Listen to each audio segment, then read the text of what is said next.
curator and head of learning at Wordsworth Grasmere, and Michael McGregor, of course, is the director of Wordsworth Grasmere. Both are regular customers of this call on a Friday morning, and it's always wonderful to have their attendance. But they very kindly invited us and our multitude of cameras into Wordsworth Grasmere this morning to have a look at the fantastic complete reimagining of Wordsworth Grasmere that's been going on the site for some time now.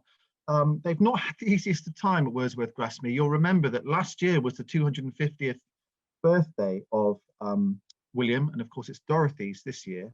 And there was a plan to get it all ready for last year, and then the pandemic hit. So not only has the pandemic caused its own issues, but it's really got involved with the work going on at Wordsworth Grasmere. But I'm very pleased to say that things have progressed amazingly well, and Jeff and Michael are going to let us have a look at what is going on at Wordsworth Grasmere this morning. So with all the technology working, I would encourage you to perhaps go to screen to speaker view when Jeff and Michael start talking to us, and then you'll get a nice big picture of them showing us around. I'm going to hand over to Michael and to Jeff now. Good morning, gentlemen. And I'd invite you to come off mute so that we can hear you, Jeff, on your camera, so that we can hear you, because at the moment it looks like you're on mute over there.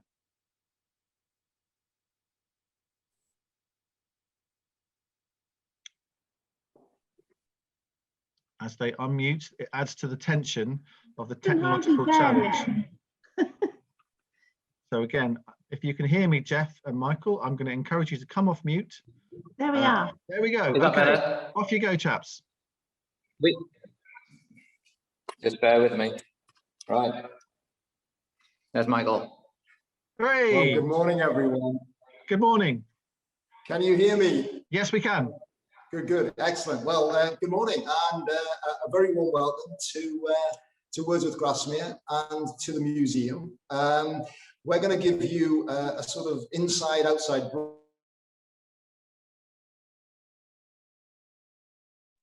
Oh, we've just lost the signal there. So we'll stretch to the outdoors at the moment. But what I'm going to do is just give you a brief overview of reimagining Wordsworth, talk you through the visitor experience that you'll get when you come here, and then Jeff is going to walk you through the galleries in the new museum and tell you about all the changes we've made there. So that's the format, and then we'll sit down and take any questions you might have.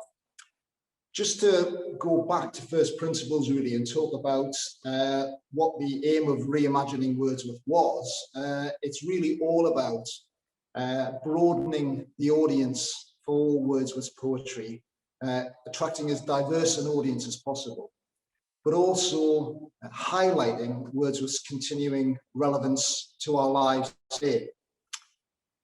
Those are the founding principles. Another founding principle, which going back 10 years now is when this project was first starting to be thought about. Another founding principle was that it was going to be their words, William and Dorothy's words, that were going to be at the forefront. They were going to do the talking.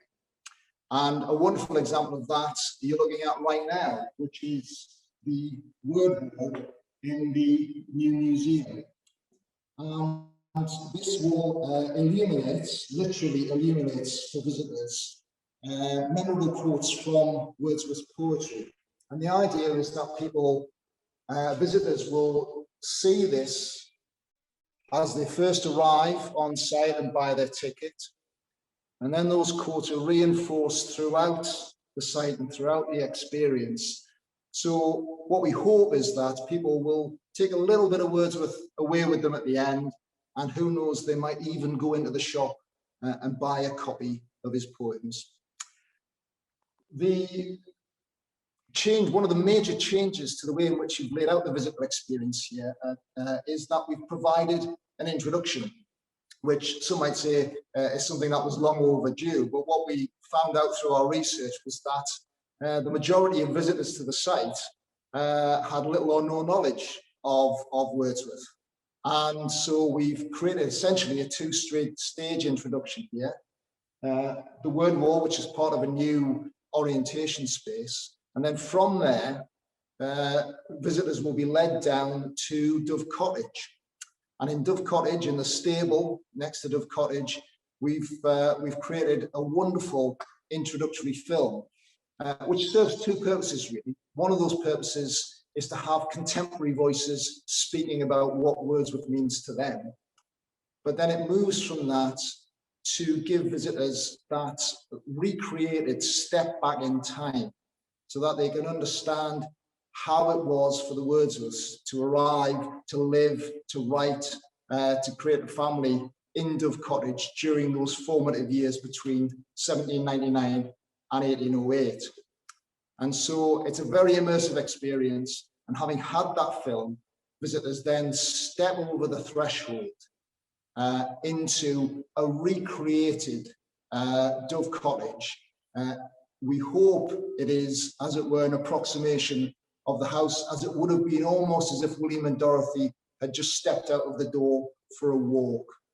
So you'll see perhaps a half-drunk cup of tea on the table, a half-eaten breakfast. The fire might still be, the embers of the fire might still be burning. The clock will be ticking. And the idea really is that within this space, what we want to convey to people is that within this busy, bustling, domestic space with children running around, great poetry was written by Wordsworth and amazing prose was written by Dorothy. So it's a combination of those things, but it's very much about that step back in time to 1800. You'll then move on from there out into the garden, which is now essentially a garden orchard, because we know the Wordsworths had an orchard in Dove Cottage. That's one of the new features, is the recreation of that orchard, which is obviously a work in progress. But we also have a woodland, which is open for the first time. And that gives visitors the opportunity to, as it were, be Wordsworthian. One of the things I think we felt very strongly about the experience of visiting here previously was that there wasn't that explicit connection between the poetry and the landscape. And it might seem obvious, but we felt it was a trick we were missing. So the green spaces in between the buildings are as important as the buildings themselves to us. Having explored some of that outdoor space and seen the wonderful views, you then come across through Dove Cottage Garden and enter the museum here upstairs. So that's another radical departure for us. And the museum really is all about making a contemporary statement about Wordsworth. Many of you might have remembered the old museum. As we joked, you know, we were waiting patiently for Hessian to come back into fashion. Never quite did. It was essentially a long, dark corridor. Light was the enemy. What we have here now is a wonderfully modern, light, airy architectural space in which we can tell a whole new story about Wordsworth. What we also have, again, new for 2021, is a rooftop viewing station. So picking up on the 18th century idea of the picturesque and the viewing station, we have created one on the top of the museum. And this allows visitors to make that explicit connection between the space here at Dove Cottage and the wider Vale of Grasmere. As Wordsworth said when he first saw the Vale of Grasmere from Loughrig, what happy fortune were it here to live. And we want people to get a sense of the wider valley here, and also actually for them to go out and then explore the wider valley with a little bit of Wordsworth in their hearts. That's more than enough from me now. What we want to do is actually move into what we call the heart of the matter. So we're now going to step into the galleries, the main galleries in the Wordsworth Museum, and Jeff's going to work his magic.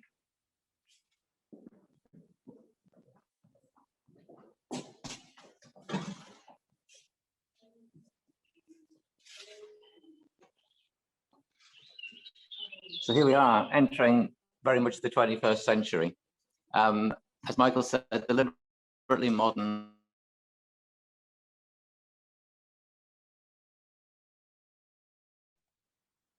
Wander as you will in the museum. It's important really that people look at this first. And it says here in this place, just over 200 years ago, William Wordsworth wrote groundbreaking poetry that he hoped would live and do good. So you might say, and what we're doing is we're hoping, we're trying to fulfill the poet's wishes. And we think there are sort of three key strands to this.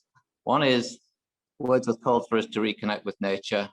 He calls for us, asks that we show empathy for others, and he encourages us to nurture our own creative emotions. And that's what we hope the whole visit will help people do, help people to connect.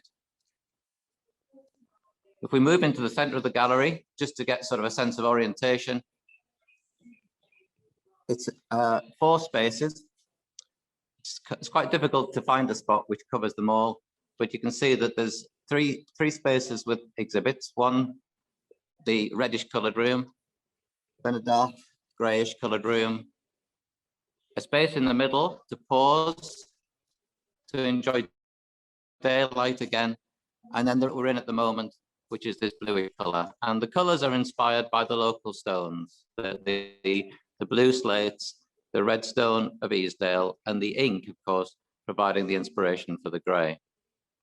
And orientation, we know people like to know where they are geographically. So in the heart of the room are a couple of maps, one of which is the Lake District, which allows people to explore.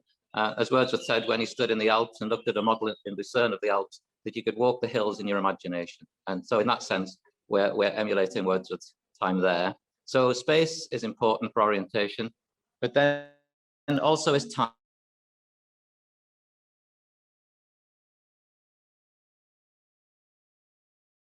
This time we've just sort of restricted it to showing the story of his life with objects, but also matching that with the events of the period as well. So as well as Wordsworth's earliest letter, for example, you can read below, you can see about the American Declaration of Independence and Wordsworth's life as well. So there's kind of 3 things in parallel, objects, events, and national events, international events. But it's a lovely display. And there's some wonderful things in it, as you would expect. One of them, I think, is a favorite. This is a letter Wordsworth, having come back from France. He was just full of revolutionary ideas. He writes a pamphlet that thankfully was never published, else the poet might not have lived too much longer, given the treason trials of the time. But here he signs it a Republican. He signs this pamphlet a Republican, calling for the end of the monarchy in the way that was followed in France. So there's one, 1793. And then if we follow this through, you get further down the line, and lo and behold, there's a pair of glistening shoe buckles, because 50 years after that, Wordsworth becomes Queen Victoria's Poet Laureate. So the wonderful contrast between the revolutionary Wordsworth and the Poet Laureate. So there's all sorts of connections you can make. Things like the eye shade, the candle shade. You know, not everybody will know Wordsworth had difficulty with eyesight. And so a candle shade was necessary to guard his eyes from the bright candlelight. So that's, if you like, his story told through object. But one of the key themes, of course, is nature. And in the center of this room, we have different aspects of Wordsworth and his relationship with nature. I ought to say in passing that we also have a wonderful set of activities for children. And this is developing and growing, but here we have on the table and a whole cart here full of activities for young people and adults to do in the gallery. So the creative imagination that we talk about, we help to provide that by activities, but also by creating that space in the woodland and space elsewhere, so that we can slow down, as Wordsworth said, from a world that is too much with us. But if we think about nature, well, of course, the Daffodils poem, the Daffodils moment, that moment where Wordsworth's lines that, you know, in this moment there is life and food for future years, really is borne out. Seeing the daffodils, bringing pleasure, joy, the poem that people know best. But we've also, and it's not just showing at the moment, and I don't know why, so there's a blank screen here, but in the gallery there are 14 audio and audio-visual points of people telling their stories. And in this one, we have John and Brenda, who tell the story. John lived with dementia for a long time, many years, and it was the poem, The Daffodils, that meant so much to him. So we have a video of John reading that poem, but then we also have his widow saying how much that poem meant to him towards the end of his life. So there's many stories like that, how these poems speak to us. But Wordsworth, recognizing that one couldn't live just with nature, that one had to live in the human world, also writes wonderfully about the experiences of loss. Being human means living with loss. And so in this instance, we've got the episode where Wordsworth's brother dies. He dies at sea, there is a modern aircraft just gone over, you might have heard. But Wordsworth's brother dies at sea, and Wordsworth writes wonderfully about loss. Not without hope we suffer and we mourn, he said. And one of the earliest comments we've had on the museum was somebody who's been tracing their family histories over the generations, over the centuries. And they said that to them, until they came here, these were largely just dates. They were names, they were dates. But having listened to some of Wordsworth's poetry on loss, he realized that these were real people whose lives he was writing about. And it really changed how he viewed the history of his family. So that's the Blue Gallery in a nutshell. If we move over to this one we might call Home at Grasmere. It's about making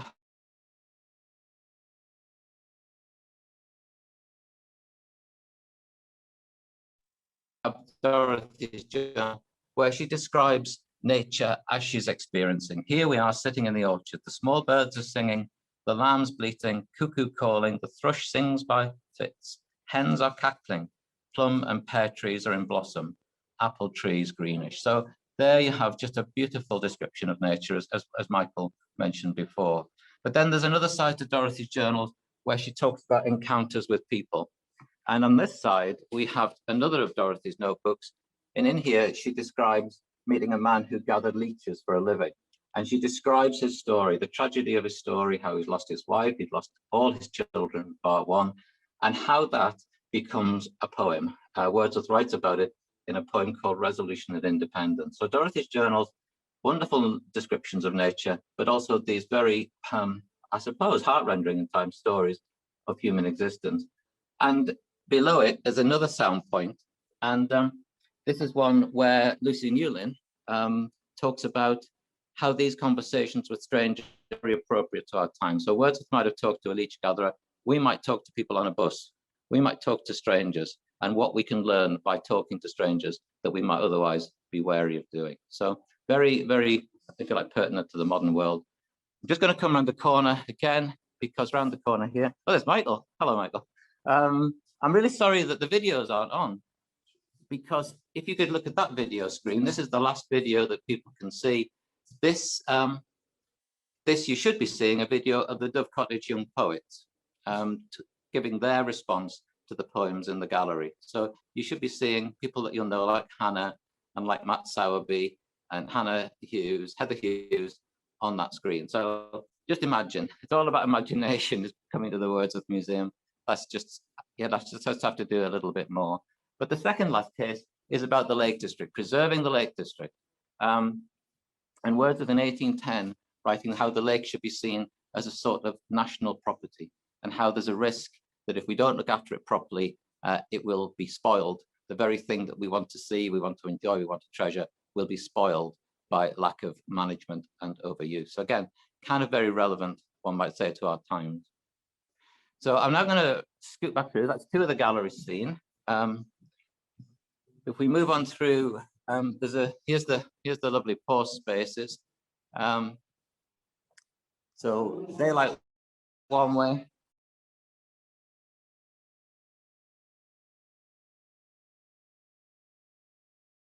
Into this room is a 60-minute presentation of the poems, and I wish we could just sit here for 60 minutes, because this is really quite wonderful. It's an immersive experience. There's a bench along there, and you can sit and just be immersed in the images and the poems. Chosen for the shears covered from the sun.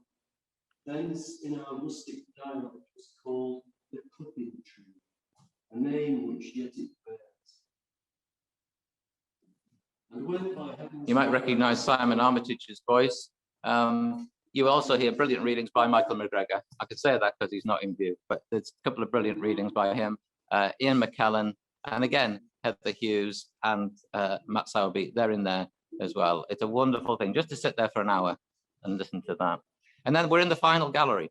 So this is new poetry for a new age. Wordsworth choosing new topics, new forms of language, writing poetry in the language of ordinary men, as he called it.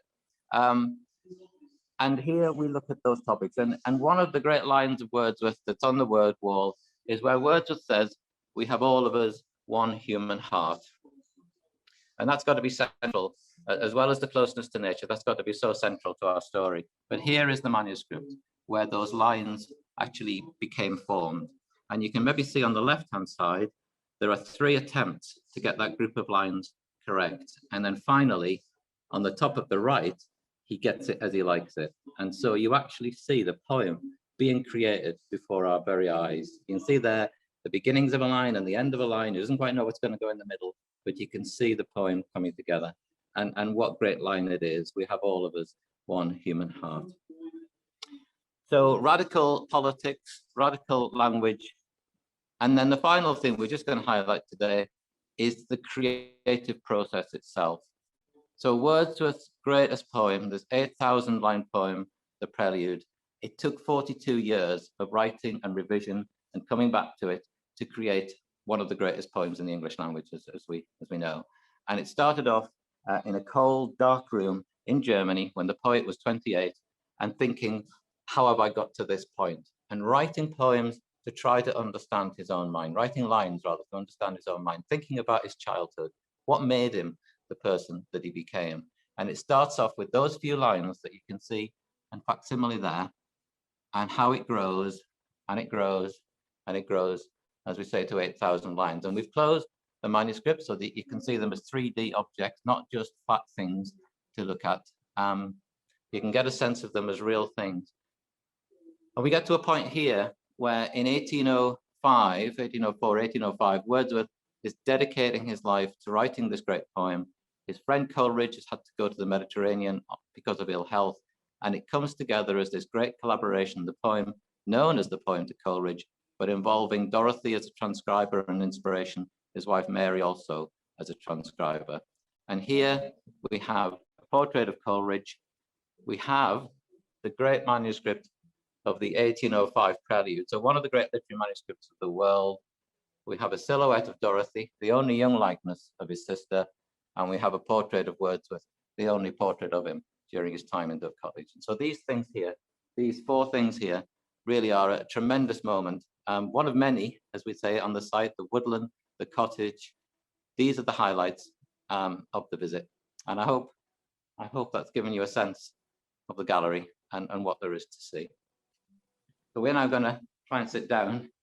And if there is any questions, we hope we might be able to answer them. So Michael, let's try. Do you want to take a seat and I'll see if you're in view? There might not be anybody listening to it. I enjoyed it. Michael and Jeff, can you hear me all right? Yes, thank you. Excellent. Well, first and foremost, thank you so much for showing us around your astonishingly beautiful and creatively imaginative museum. We've had all sorts of comments in chat, people loving what they're seeing, people feeling privileged to be able to see it today. And can I just ask you both how you feel now? Well, I think it's been interesting, Tom, because you know, at the end of any building project, you go through this horrible process, which is looking for snags and defects. And so we've been spending a lot of our time over the past few weeks going around picking faults, you know, and then visitors have started to come and we've been showing people around, and the response has been absolutely fantastic. And well, to quote the poet himself, you know, my heart leaps up. It really has been a wonderful sort of vindication of all the work. Yeah, I agree with that. And I mean, when Wordsworth finished the Prelude, he had a strange sort of flatness. You know, it's like when you do an exam, isn't it? You finish your exam, you think this is going to be the best day of my life, and it can't always live up to that sort of expectation. But that sort of, once the pressure's off, I suppose there is that little sense of not deflation is the wrong word, but sort of relaxing, I suppose. But as Michael said, the comments of visitors has just been really delightful, and our front of house staff are always stopping us, aren't they, and saying, this visitor said this today, and this visitor, and they've not been used to that in the previous experience. And I think one of the nicest comments was someone said to a colleague and said, I think I'm going to have to rethink Wordsworth. And well, we think, well, that's what it's about. That's what we ask of people. We've got 10 minutes, gentlemen. So if anybody wants to ask a question, please raise your hand and I'll try and spot you.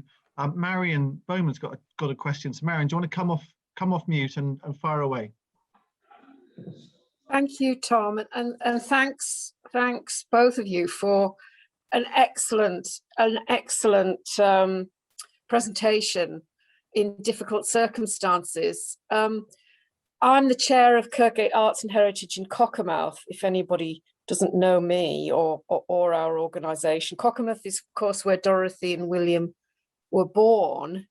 And on Monday, we start filming a short film that we're making for the 250th anniversary in December of the birth of Dorothy. We had to cancel our exhibition on William last year, but we're doing a year-long project on Dorothy.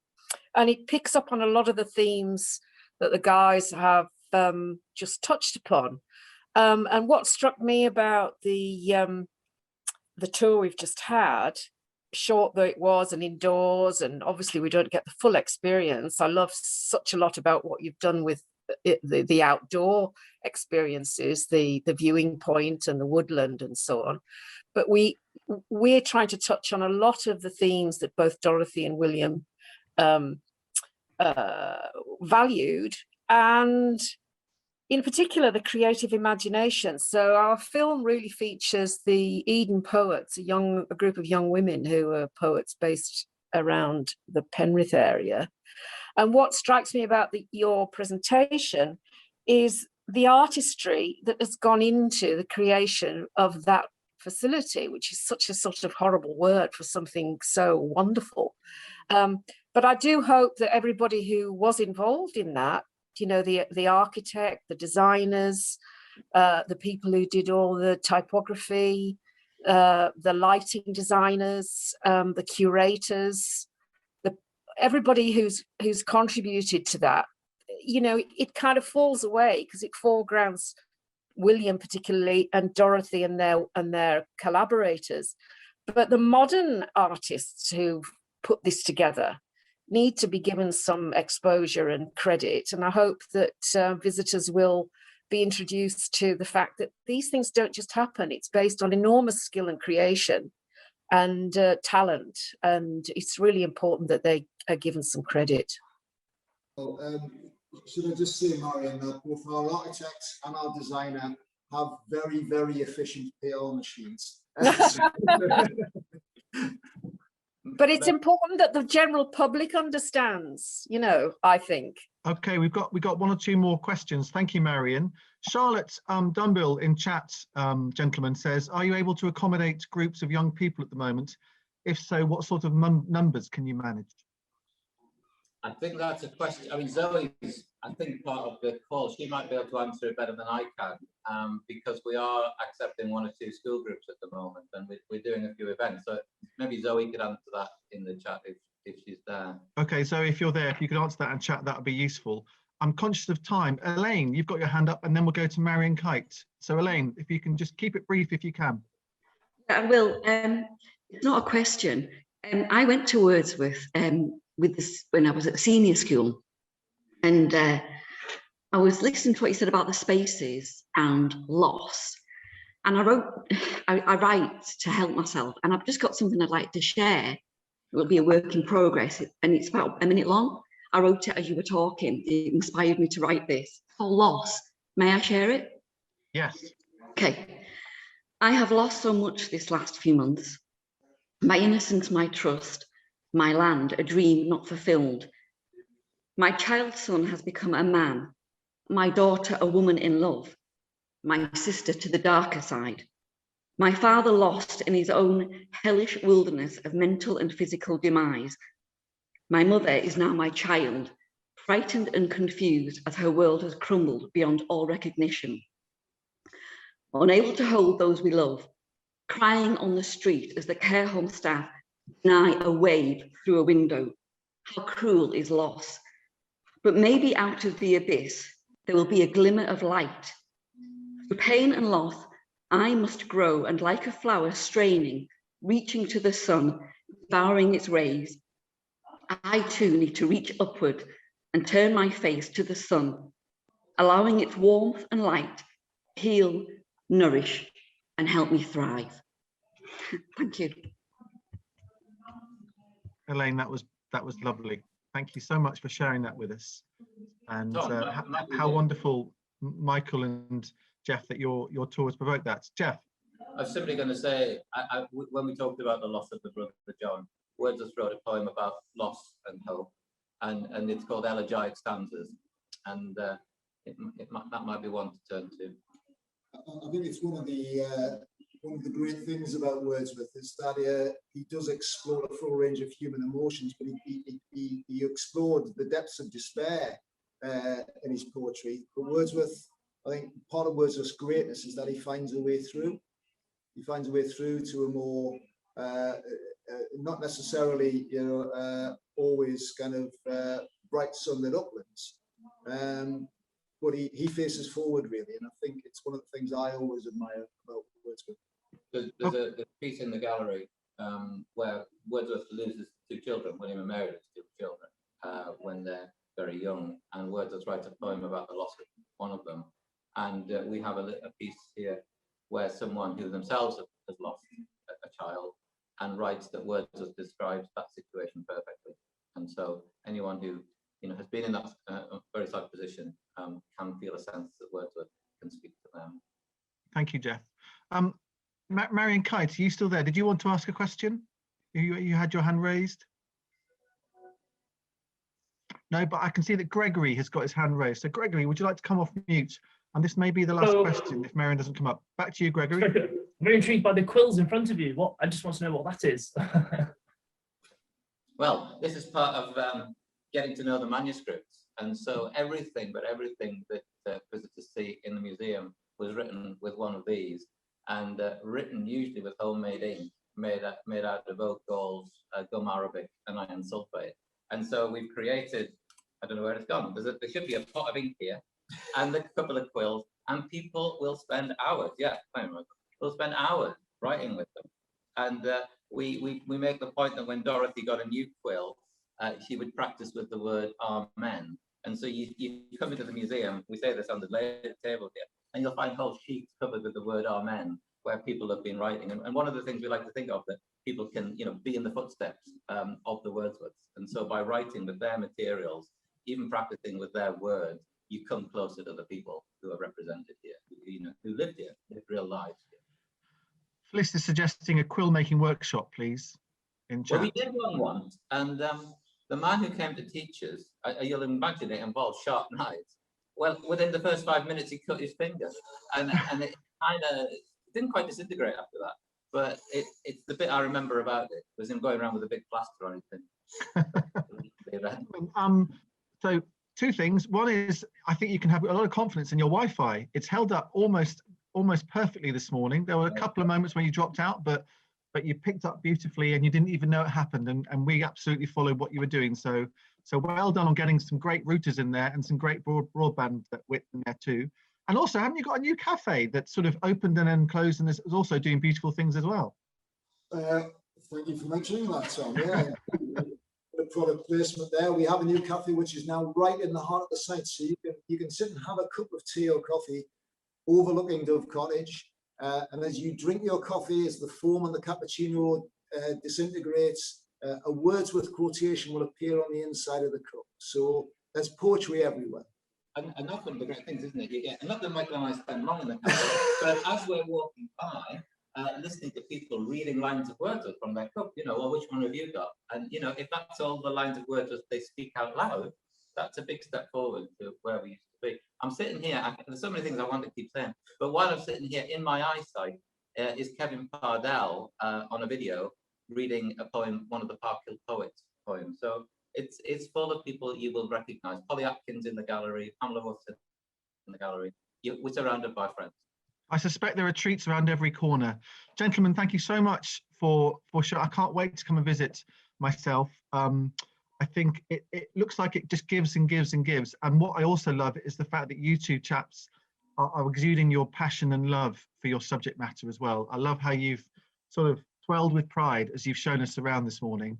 Thank you so much for that. Thank you for taking the camera. Jeff, beautiful camera work, by the way, and sound work as well. You know what, Tom? throughout the whole screen, I had the transcription. I couldn't hardly see what I was doing, so I was looking through the transcribed word. So if it worked, that's a miracle. Thank you for saying that. My pleasure. Thank you so much. We'll move on now, but again, we'll save the chat so you can both see how much love there is for what you've done this morning. And good luck with it. I really hope it works out the way you want it to, and that you know, people flock to come and see that one of the real jewels in the crown of the Cumbrian arts and culture landscape. So thank you so much, Jeff Calton and Michael McGregor. Right, let's move on then. Kate, I think we are going to go to a different part of Cumbria now. Over to you. Yes, thank you very much. And thank you again to Michael and Jeff. And my message is everybody go and see it. Go and visit and enjoy it, and enjoy the cafe and the museum and the surroundings. So for those of you who don't know, I am Kate, and my day job is to manage the Cumbria Museum Consortium, one of which is in fact Wordsworth Grasmere, which you can just see making an exit stage left. I want to tell you a little bit now, or introduce you to a project called Source, the Digital Artist Development Lab, and it came actually out of the Arts and Culture Network itself, because Lauren Slater and I met at one of the face-to-face meetings a couple of years ago, and we had a chat, and I was really impressed by what Signal Film and Media were doing, and I knew that for Cumbria Museum Consortium, the ability to commission digital art was something we were not strong at, we needed support with. So we got together and we created this project called Source. And so it's a partnership between Tully House Museum, Wordsworth Grasmere, Lakeland Arts and Signal Film and Media. And it's a project that enables us to support artists to develop their digital skills, develop as digital artists. So I'm not going to waffle on for much longer. I just wanted to say that it has its roots in this very network, and it is now coming to fruition, and we're really, really, really chuffed with the results. So over to Lauren Slater, who is Director of Signal Film and Media.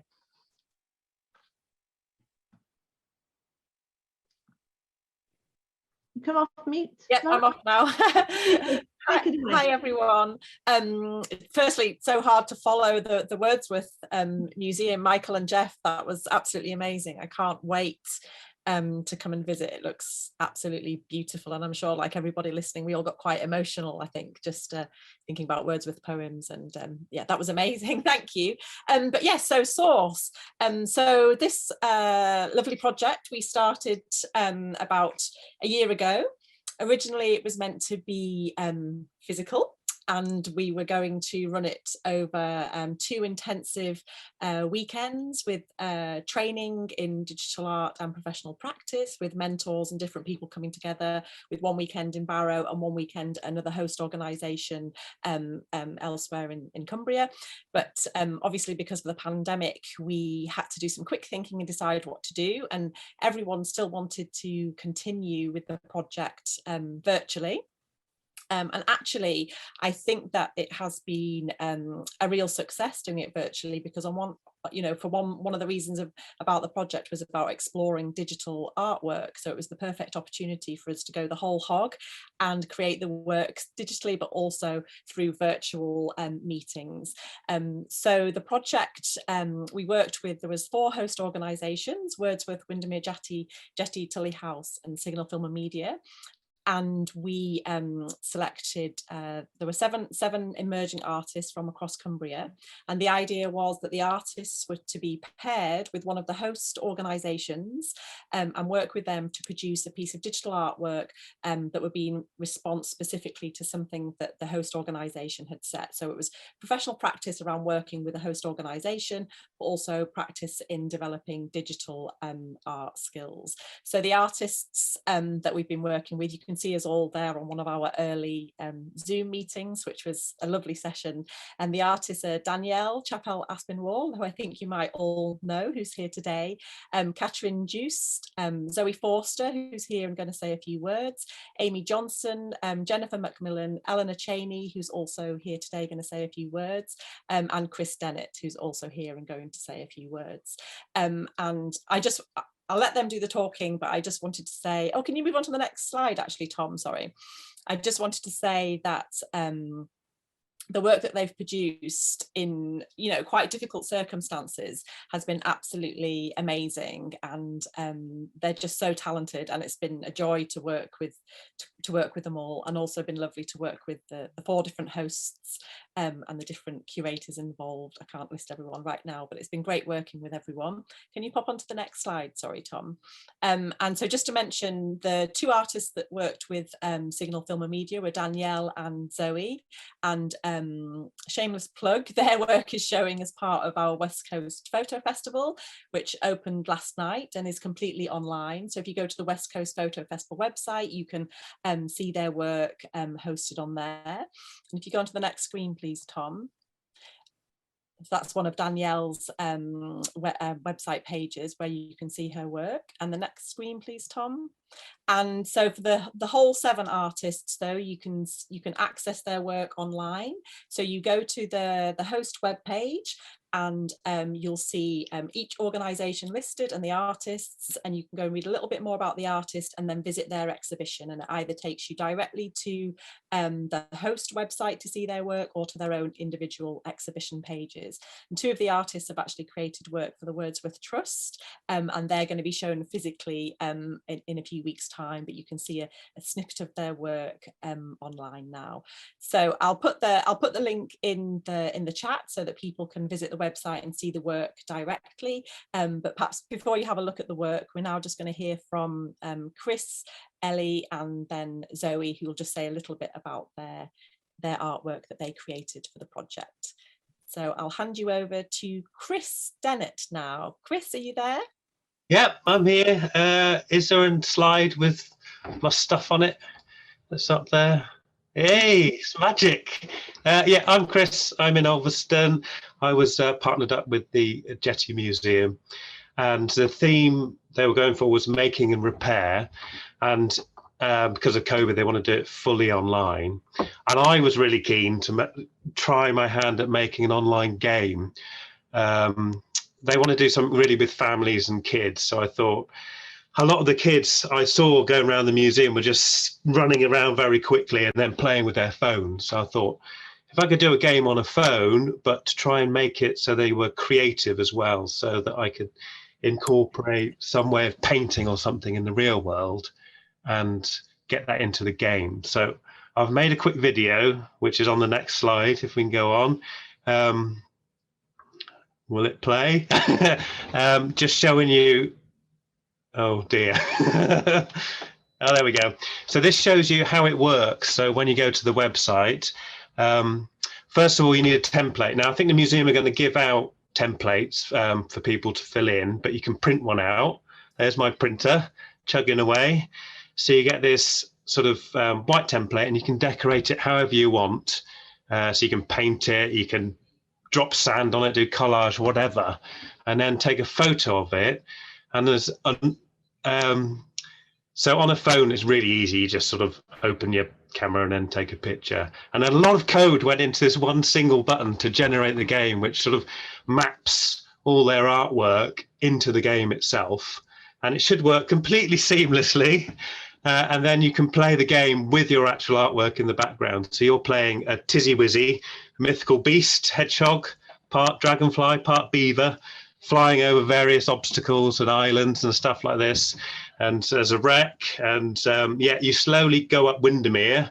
Well, there's the massive pike and Bonessie, and you collect cards along the way. Now I've cut this short. This is a much longer game, and eventually you win.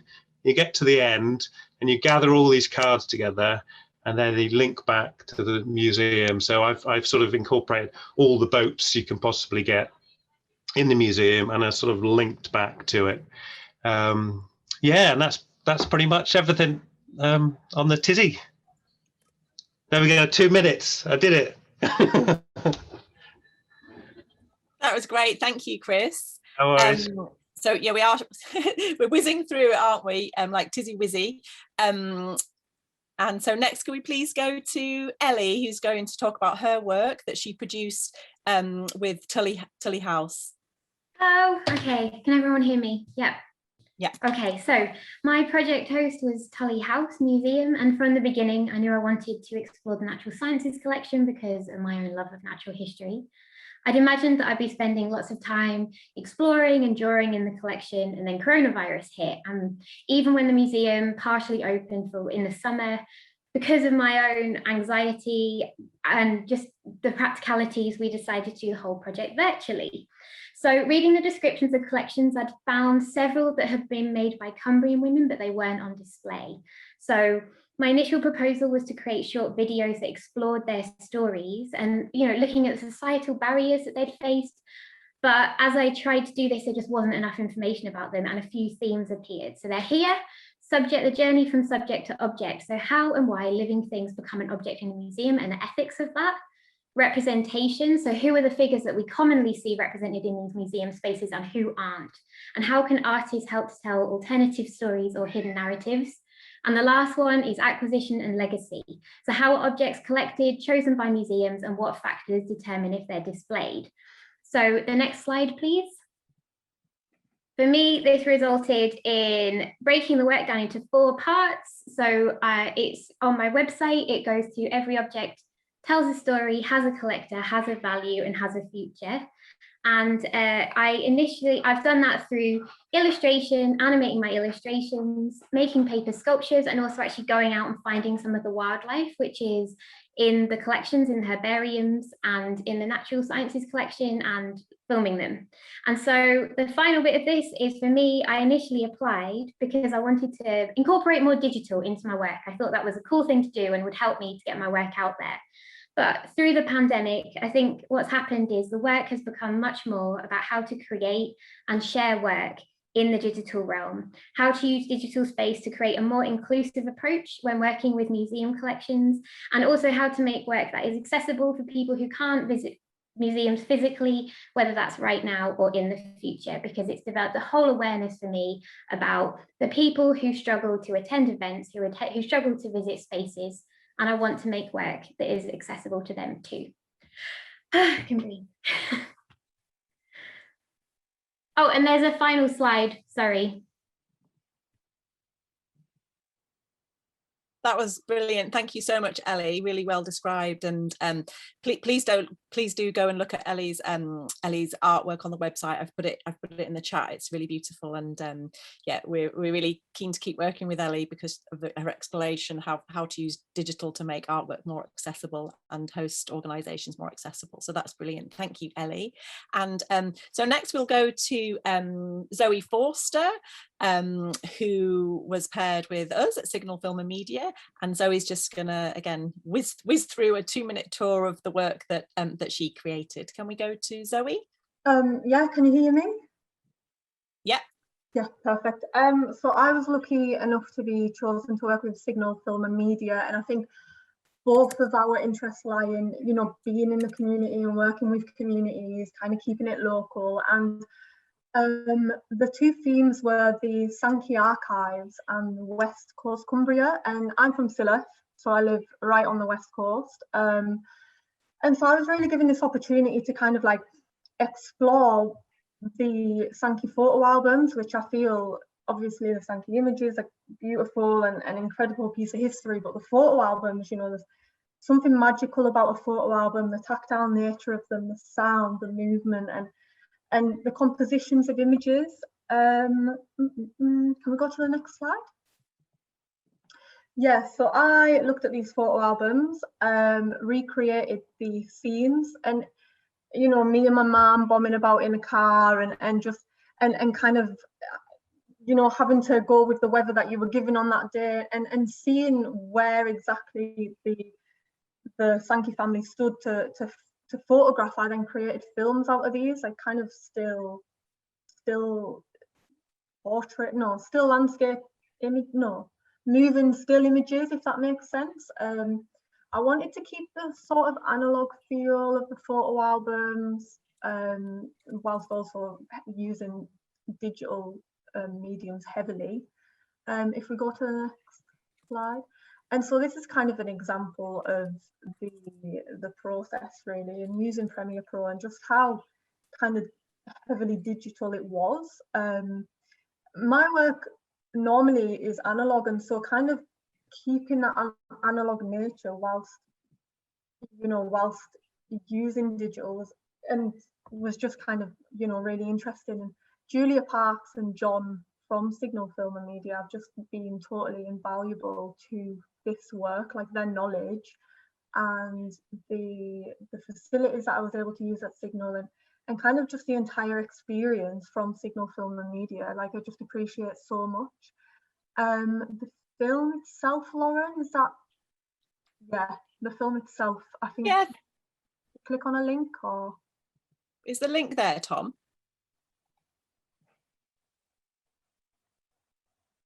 Yeah, just want to make it work. Here we go. Thank you.